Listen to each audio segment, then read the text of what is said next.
Hello students, मैं हूं अरुण आर्यन और एक बार फिर से आपका स्वागत करता हूं आपके अपने इस चैनल मैथमेटिक्स गुरु में। तो आइए स्टूडेंट्स, आज के इस लेक्चर में हम लोग देखेंगे क्लास 10th एनसीईआरटी मैथ के एक ग्राफ को, जो कि बहुत ही ज्यादा इंपॉर्टेंट है आपके एग्जाम पॉइंट ऑफ व्यू से। अगर आप ग्राफ को समझ जाते हैं तो आपको बोर्ड एग्जाम में 5 नंबर फिक्स है कि मिलेगा ही मिलेगा। इसलिए आप इस ग्राफ पे अच्छी तरह से फोकस करिए और समझने की कोशिश करिए। तो आइए स्टूडेंट्स, बिना टाइम को वेस्ट किए क्वेश्चन को स्टार्ट करेंगे। देखिए, क्वेश्चन में कहा जा रहा है समीकरण युग्म x प्लस 3y बराबर 6 कॉमा 2x माइनस 3y बराबर 12 का हल ग्राफीय विधि से ज्ञात कीजिए। ये जो हमें दोनों समीकरण दिया गया है, इसका हमें हल ज्ञात करना है ग्राफीय विधि से।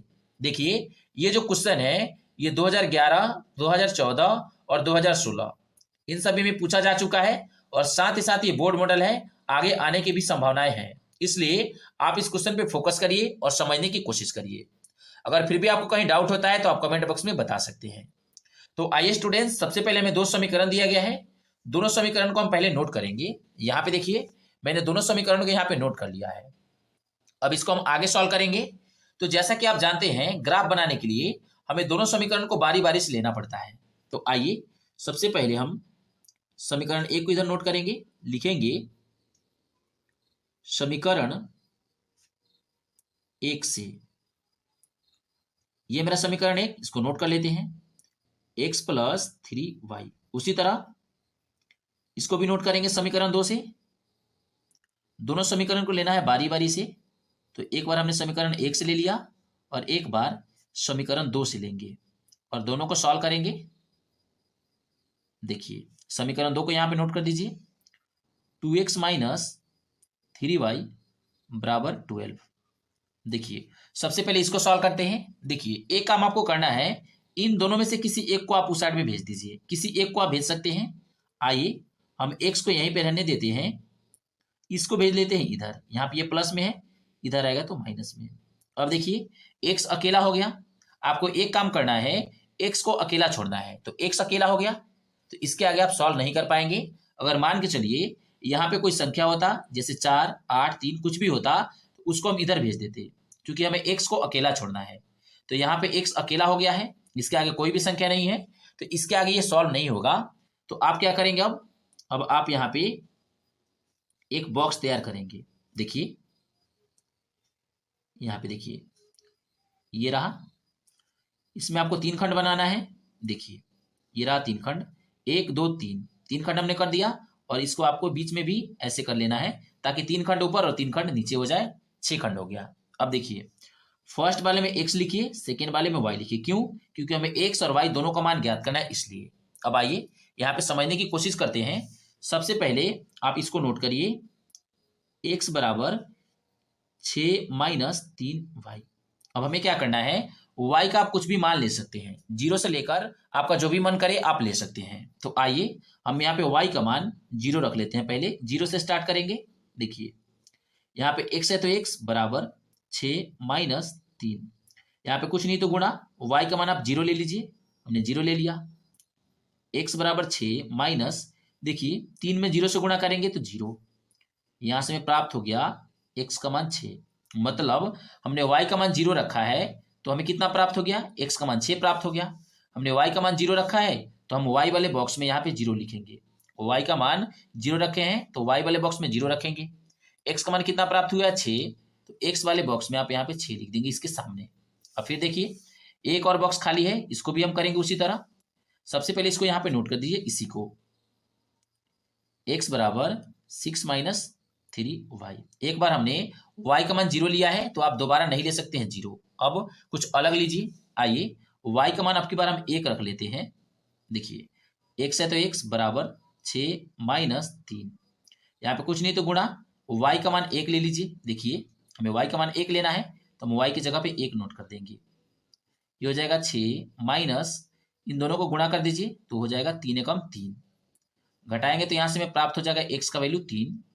तो देखिए, हमने y का मान 1 लिया है तो x का वैल्यू 3 प्राप्त हुआ, तो हम y का मान यहाँ पे 1 लिख देंगे y वाले खंड में। उसी तरह x का मान 3 प्राप्त हुआ है, तो इस लाइन में आप यहाँ पे 3 लिख देंगे।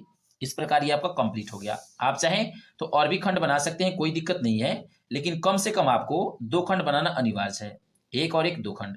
ये तो एक्स वाई वाला है और ये हमें बनाना ही बनाना है ये वाला खंड। आइए इसको देखते हैं फिर से। देखिए इसको भी उसी तरह करेंगे, किसी एक को आप उस साइड में पहले भेज लीजिए। हम एक्स वाले को यहीं पे रहने देते हैं जैसा कि हमने यहाँ पे किया है। कैसे करेंगे, यहाँ पे ये माइनस में है, इधर आएगा तो प्लस में 3y। आगे देखिए एक्स है तो एक्स ये हो जाएगा 12 प्लस 3y।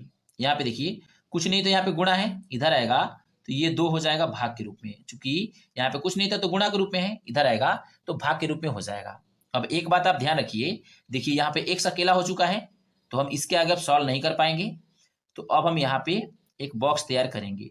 आपको एक्स को अकेला छोड़ना है, आप चाहें तो वाई को भी अकेला छोड़ सकते हैं, वैसे भी बन जाएगा, बट किसी एक को अकेला छोड़ना ही छोड़ना है। देखिए यहाँ पे नोट करेंगे एक्स, यहाँ पे नोट करेंगे वाई। आइए इसको समझने की कोशिश करते हैं कि मान हम कैसे रखेंगे। देखिए सबसे पहले आप इसको नोट कर लीजिए, एक्स बराबर 12 प्लस 3y और बटा 2। देखिए y का मान आप कुछ भी ले सकते हैं। आइए हम 0 से स्टार्ट करेंगे, y का मान हम पहले 0 ले लेते हैं, ठीक है। देखिए ये हो जाएगा 12 प्लस 3, यहाँ पे कुछ नहीं तो गुणा। देखिए y का मान हमें 0 लेना है तो 0 और बाई यहाँ पे 2। देखिए 12 है तो 12 और प्लस 3 में 0 से गुणा होगा तो ये 0 हो जाएगा और बटा 2। एक्स बराबर देखिए 12 में जोड़ेंगे 0 तो 12 और बाई यहाँ पे 2। अब इसको कटा दीजिए, कितना से कटेगा ये, यहाँ से में प्राप्त हो जाएगा 6, ये 6 बार में कट जाएगा। तो देखिए हमने y का मान 0 लिया है तो x का मान 6 प्राप्त हो गया। हम y का मान 0 लेंगे तो x का मान 6 प्राप्त हो जाएगा, ठीक है। आइए फिर देखते हैं आगे। अब हम क्या करेंगे, y का मान हमने 0 लिया है, अब हम y का मान 1 ले लेते हैं। इधर नोट करते हैं इसको, x बराबर 12 प्लस 3y और बटा 2। आइए y का मान अब की बार रखेंगे हम 1, हमने 0 ले लिया है, अब हम 1 रखेंगे तो 12 है तो 12 प्लस 3, यहाँ पे कुछ नहीं तो गुणा है, y का मान 1 रख लीजिए और बाई यहाँ पे 2 है तो 2। ये 12 है तो 12 प्लस 3 में 1 से गुणा होगा तो 3 और बाई 2। देखिए 12 और 3 15 और बाई 2। देखिए 2 के टेबल में 15 नहीं आएगा तो हम क्या करेंगे, y के मान को नहीं ले सकते हैं। क्यों, क्योंकि 2 के टेबल में 15 नहीं आ रहा है, इसलिए आप y का मान 1 नहीं ले सकते हैं। आपको ऐसा मान लेना है जो कि टेबल में आ जाए। देखिए अगर हम यहाँ पे 2 रख देंगे तो टेबल में आ जाएगा, 1 रखने से नहीं आ रहा है, हमने यहाँ पे 0 लिया है तो देखिए ये कट गया है। उसी तरह 1 लिए तो नहीं कट रहा है तो हम इसको नहीं ले सकते हैं, 1 को हम नहीं ले सकते हैं। आइए 2 लेकर देखेंगे, इसमें जगह नहीं है। यहाँ पे देखिए x बराबर 12 प्लस 3y और बटा 2। अब की बार हम रखेंगे y का मान 2, ओके। 1 रखने पे नहीं आया है, y का मान 2 रखेंगे, 12 प्लस 3 यहाँ पे कुछ नहीं तो गुणा, y का मान कितना है 2 और बाई यहाँ पे 2। 12 प्लस देखिए 3 दूनी 6 और बाई 2, जोड़ लीजिए इसको, कितना प्राप्त हो जाएगा 12 और 6 18 और बाई 2, कट जाएगा ये 9 बार में। तो यहाँ से हमें x का वैल्यू प्राप्त हो गया 9। कितना प्राप्त हो गया 9।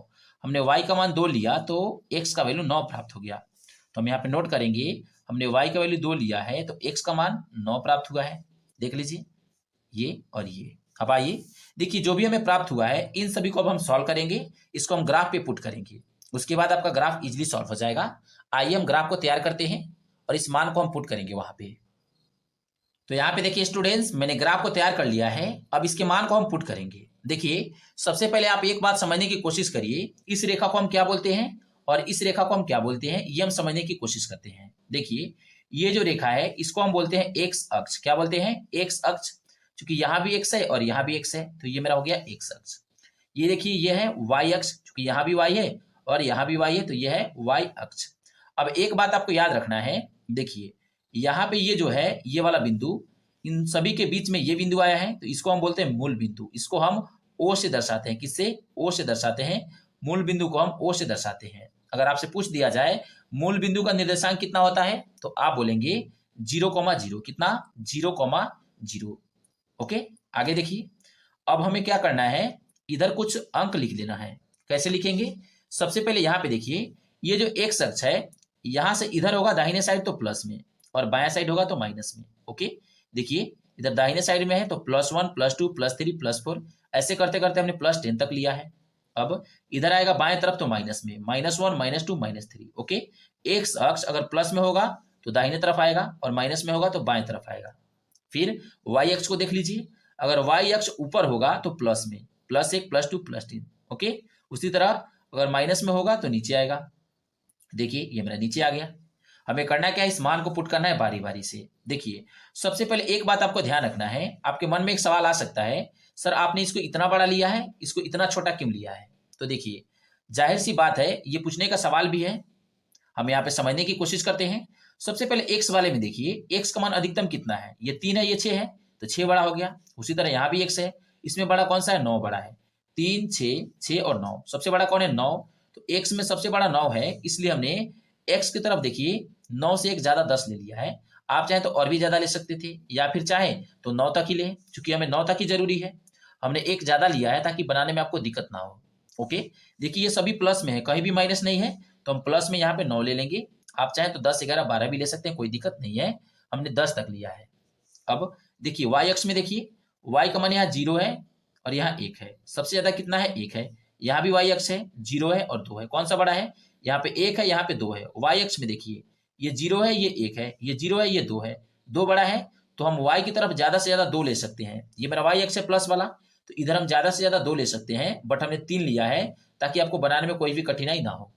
अब इन सभी का कोई भी जरूरत नहीं है, क्योंकि यहाँ पे माइनस वाला तो है नहीं, तो हम इन सभी को अगर नहीं भी ले, सिर्फ इतना ही लेके आप बना सकते हैं। इन सभी को आप नहीं लेंगे तभी बन जाएगा, क्योंकि यहाँ पे माइनस वाला नहीं कहा जा रहा है लेने के लिए। आइए मान को हम बारी बारी से पुट करेंगे, देखिएगा ध्यान से और समझने की कोशिश करिएगा। अगर आप मान को अच्छी तरह से पुट कर लेंगे तो फिर आपके लिए बहुत ही ज्यादा ईजी हो जाएगा। देखिए एक्स की तरफ जाना है 6 और वाई की तरफ 0। देखिए 0 का कोई भी वैल्यू नहीं होता है, तो आप 0 को भूल जाइए, सिर्फ एक्स की तरफ जाइए 6। ये मेरा एक्स अक्ष है, इधर आएंगे 1 2 3 4 5 6, यहाँ पे हम आ गए, यहाँ पे हम गोल कर लेंगे। उसके बाद देखिए एक्स की तरफ 3 और वाई की तरफ 1, ये मेरा एक्स अक्ष है, इधर आएंगे 3 और वाई की तरफ 1 जाना है। वाई ऊपर होता है, तो हम पहले एक्स की तरफ 3 जाएंगे और वाई की तरफ 1 जाना है इसके सामने, तो वाई की तरफ 1 कहाँ पे है? यहाँ पे है। देखिए हमने क्या किया है, हम एक्स की तरफ 3 जाएंगे, वाई की तरफ 1, तो हम एक्स की तरफ 3 चले गए और वाई की तरफ 1, हम यहाँ पे आ गए 1। अगर 2 कहा जाता तो यहाँ पे जाते। ओके, तो इस प्रकार देखिए ये और ये हम दोनों को मिला लेंगे। आइए इसको मिला लेते हैं। देखिए कैसे मिलेगा ये, इन दोनों बिंदुओं को अच्छी तरह से मिलाना है। अगर आप अच्छी तरह से नहीं मिलाते हैं तो आपका आंसर गलती आने का चांस बढ़ जाता है, इसलिए आप इसको अच्छी तरह से मिलाने का प्रयास कीजिए।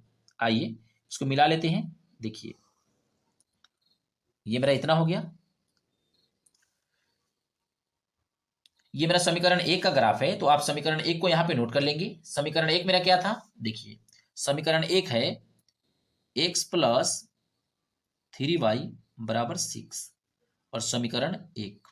ओके, आइए अब दूसरे को देखते हैं। यहां पे देखिए इसमें कहा जा रहा है x की तरफ 6 जाना है और y की तरफ 0 जाना है। ये मेरा समीकरण 1 का ग्राफ था, हमने समीकरण 1 का ग्राफ खींच लिया। अब समीकरण 2 का ग्राफ खींचिए, x की तरफ 6 और y की तरफ 0। 0 का कोई भी वैल्यू नहीं होता है, तो 0 को भूल जाइए, x की तरफ 6 जाइए। तो ये मेरा x है, x की तरफ 6 यहाँ पे है, हम यहीं पे आ जाएंगे दोबारा, क्योंकि देखिए ये और ये दोनों एक ही जैसा है, इसलिए दोनों एक ही बिंदु पे कटान बिंदु प्राप्त होगा यहाँ पे।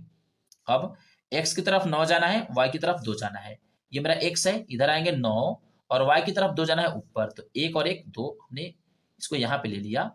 ये हो जाएगा 9,2। देखिए ये 9,2 हमने यहाँ पे नोट कर लिया। यहाँ पे 6,0 है, तो हम यहाँ पे लिख देंगे 6,0, यहाँ पे नोट कर देते हैं नीचे। ओके, अब देखिए ये क्या है, x की तरफ 3 है और y की तरफ 1 है, तो 3,1। ये मेरा है 3,1, ये लिखना बहुत ही ज्यादा जरूरी है। अब देखिए यहां से हम इसको और इसको मिला सकते हैं, इसको मिला लीजिए।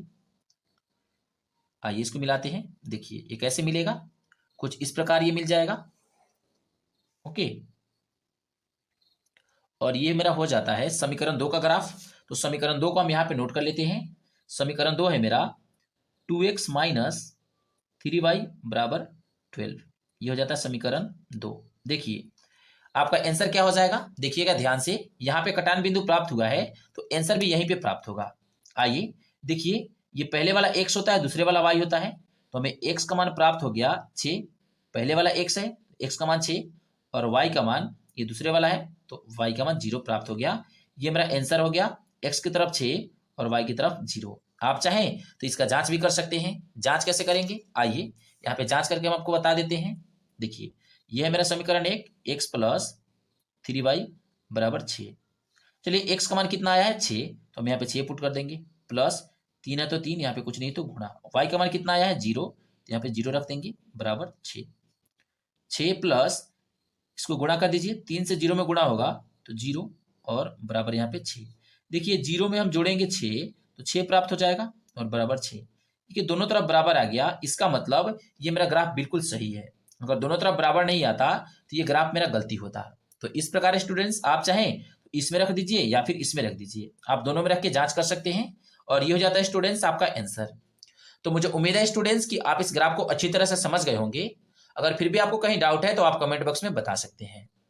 तो चलिए स्टूडेंट्स अब हम आगे बढ़ते हैं। आगे बढ़ने से पहले स्टूडेंट्स अगर अभी तक आपने हमारे इस चैनल को सब्सक्राइब नहीं किया है तो कृपया आप हमारे इस चैनल मैथमेटिक्स गुरु को लाइक शेयर और सब्सक्राइब जरूर कर ले। Thank you students, thanks for watching this video. Keep loving, keep supporting.